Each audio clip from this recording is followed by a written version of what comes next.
Hi guys, happy Friday and welcome to what my family considers a kitchen bitch fest. So whenever the family would get together and everyone just had something to get off their chest, which may or may not have something to do with the rest of the family members, we used to, in our first family home together, have this teeny tiny kitchen where literally there was no room for a table, there was no room for chairs. You made the food and you left for another room because there was no room. So what we used to do is we'd sit on the floor. Seriously, we're fantastic, but it just kind of became one of those weird things that we would do. We would sit on the floor with crackers and cheese and just vent about whatever we needed to get off of our chest. And that kind of carried through as everyone grew, and as everyone moved out, we would come back and have kitchen bitch fests. And I really have, there's so much I'd love to get off my chest right now, but there was one or two things in particular. So I'm going to vent. And I'm going to give you permission to vent as well, because sometimes just getting things off your chest and hearing yourself say things out loud validates how you're feeling. For instance, my ex gets 2 weeks vacation with the kids. Schedule it way ahead of time because he's an officer, so his schedule vacation is made out literally at the beginning of the year. He had them for a week in October, and as he's renowned for not taking the whole week, and I knew the kids had a doctor appointment that week, I was like, hey, are you taking them the whole time or no? And he said, I can't.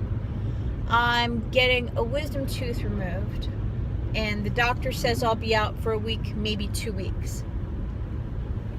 And I'm like, that's really weird, but okay, I'm happy to keep the kids. It just means I have to shift a few things around. I kind of already said I would do one or two things, so now I need to see if I have to cancel on those.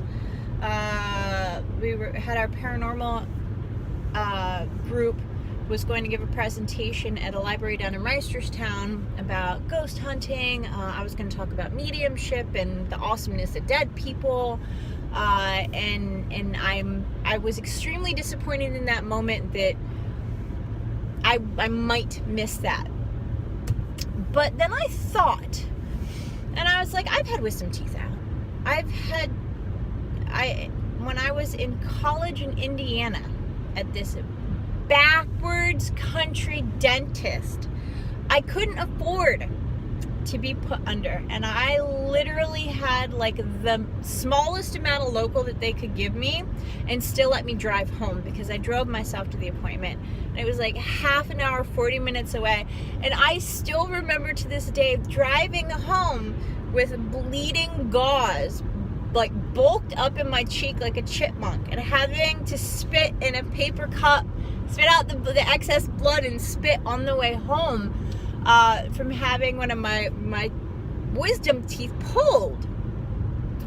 And I thought to myself, how could you possibly be down for 1 to 2 weeks? And then I remembered I was pregnant with Dean, and they had to pull out the one over here. And again, they couldn't knock me out. They had to give me the smallest amount of local possible, and they actually ended up taking 2 teeth out because of an inherited condition. My teeth were already deteriorating, and again, he put a stitch in one of them, and each time I felt better from the relief of having the toothache gone. And you feel kind of miserable, and you take Motrin or ibuprofen, but you're not down for a week or two. And I was like, why lie?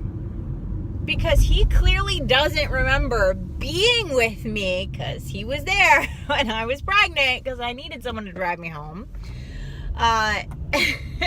Clearly doesn't remember that. So I shared that, of course, with my mom, and I'm like, am I crazy? Am I completely losing it? And she's like, no, he probably has a vacation with his girlfriend. And I'm like,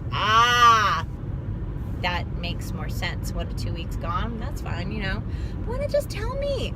That I don't get. The little lies that end up deteriorating trust, which again was the majority of our relationship. But So it felt really good to get that off my chest. And then this whole idea of transformation and change that has been following me since like the beginning of summer. And I have been like waiting for the universe to be like, all right, here's the path that you need to take. Here's some little breadcrumbs. Follow these. Here is the map to the treasure of the lost so-and-so. Yet I have been very impatiently waiting. And I actually took a class last night. It was really cool in self-publishing. And I'm like, hey, this is right up my alley. I really kind of into this. And again, the kids came home early last night, and thankfully my sister was awesome enough to step up and watch the kids for like 20 minutes so I could get home from the class. But it's extremely frustrating to feel the interference by someone not being a responsible adult, whether it's a partner, whether it's a coworker, whether it's a friend that says they're going to do something and then they don't. And like, it's not the first time it's happened. This is, repeat offender. So you kind of know that they're gonna squelch out on whatever they said they're gonna do. Like that's really what I want to vent about today. It was people that say they're going to do things and then don't, because that's extremely frustrating, especially when it's someone that you should be able to depend on. Whether it's a friend, a family member, a coworker, a significant other. I mean, that's extremely frustrating, and it kind of makes you start to question yourself, like, did I ask them to do something previously and they didn't? Like, how many times has he screwed me over and brought the kids over early at the last minute and not told me, even though he knew he had stuff like months ahead of time? So yeah, that's really what I want to just release today. Not that, and don't get me wrong, it's not that you need to take it all on yourself. You don't. You need to recognize the people that you can depend on and the people that you can't. Okay? And actions speak far louder than words. Okay? So when you have something important, I want you to think about who you want to share it with, who you want to ask to collaborate with you, who you want to help, who you're depending on. And obviously, if you have to have a warm body, then a court-ordered babysitter has to be a good substitute. But, when things go wrong, who do you count on? And I think that's a really good thing to be grateful, appreciative, and thankful about today. No particular idea why, just because that's what I'm living right now. So I would like you to vent, okay? Not a challenge, just an opportunity, okay? Vent to yourself. Talk in the mirror and be like, this is driving me crazy. Or find someone that is a dependable sounding board and be like, this is driving me crazy. And think to yourself, what lessons can I learn from this? What can I take away from this? What is good? What is bad? Am I ready to release everything in the kitchen bitch session, or in the bathroom bitch session, wherever you decide to do it? Originated in the kitchen. Are you ready to let go of it? Or are you going to hold on to it and complain about it? Because I know people, and I know same thing that has festered inside of me, and it annoys me. And then it kind of becomes a trigger, and you're like, oh, I knew this was going to happen. I knew so-and-so is a douchebag. Well, yeah, I mean, proof positive. But if you know that, just let it go and not expect it, but understand that there's a serious probability that douchebaggery is going to happen, and kind of prepare for that.